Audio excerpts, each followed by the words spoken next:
is these injuries real? Or is these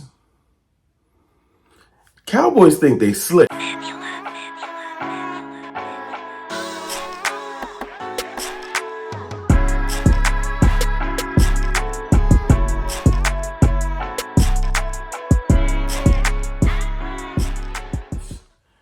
Good people, it's your boy Mr. Rome, Cowboys fan talk, right back like I never left. What's good with y'all, man? Happy Friday. Listen, I was thinking about this all yesterday and into this morning.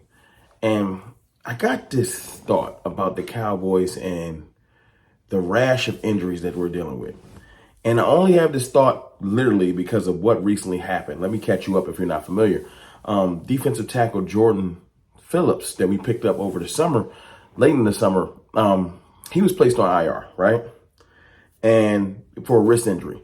But when he was placed on IR, the Cowboys, he came out, he had an interview with Clarence Hill, if I'm not mistaken.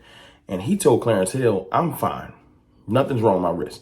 Now, at one point, this wrist is where it gets tricky. Was injured. He had surgery on it.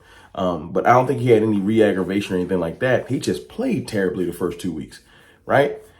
And I think the Cowboys are doing a little bit of dirty pool just because it's a known injury, so it's hard to prove. And it's one of those things where it's kind of like, hey, that wrist is still bothering him. We're going to place him on IR. And I think they wanted to do like a soft cut, like a quiet cut, like, just cut him in a couple of weeks, do an injury settlement, get him up out of here. I think that's what was going to happen, right? And then he dropped dime. He snitched. And he might have messed up his money because when you snitch on the organization that's going to pay you out, and money might not be the same.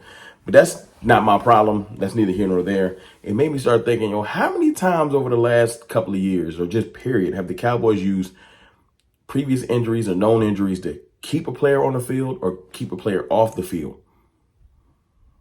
And it's not just about health or if the player's okay. It makes me think about LVE. It makes me think about Jalen Smith. It makes me think about certain times where players was kind of nicked up.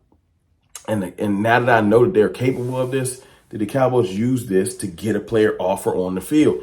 And yesterday, the reason why I brought this up, yesterday, Calvin Watkins tweeted out, Jalen Brooks is on the injury list with the ankle. Now, this is reported by Patrick O.C. Walker. It's just the injury report. But it literally, first thing I tweeted was, it's flow season. It's Flournoy time. Let's get him on the field. Because, but then I started to think, like, hold on. Is Jalen Brooks really hurt? How hurt is he? He looked bad last week. Is this the chance to just, sometimes I think the Cowboys they're such a PR type of team.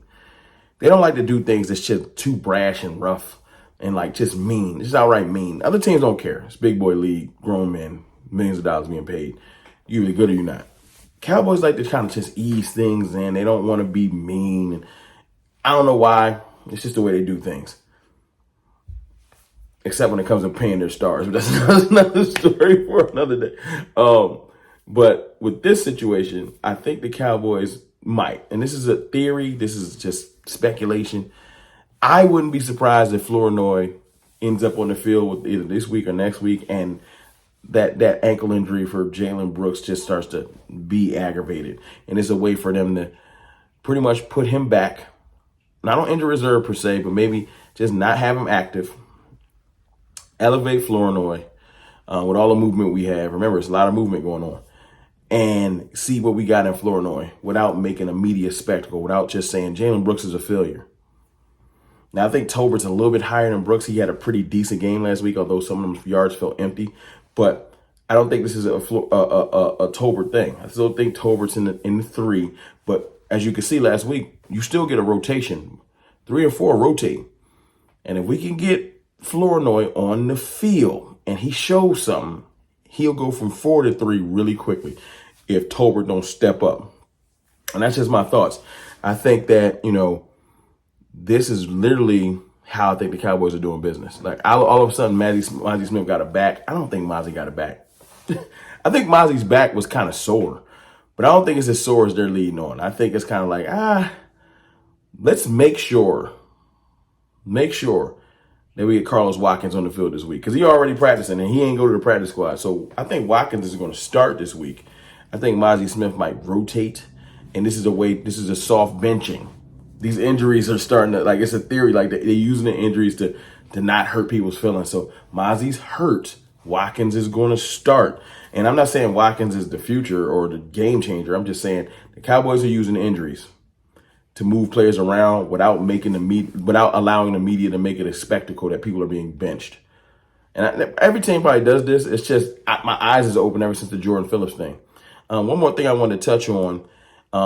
Earlier this week, I said that the Cowboys should use Micah Parsons as a spy on Lamar Jackson. And I know when I talk football, and I'm not just like, yo, the Cowboys is going to win and all this homer stuff, y'all don't pay me no mind because y'all only respect other Cowboys content creators when it comes to ball talk.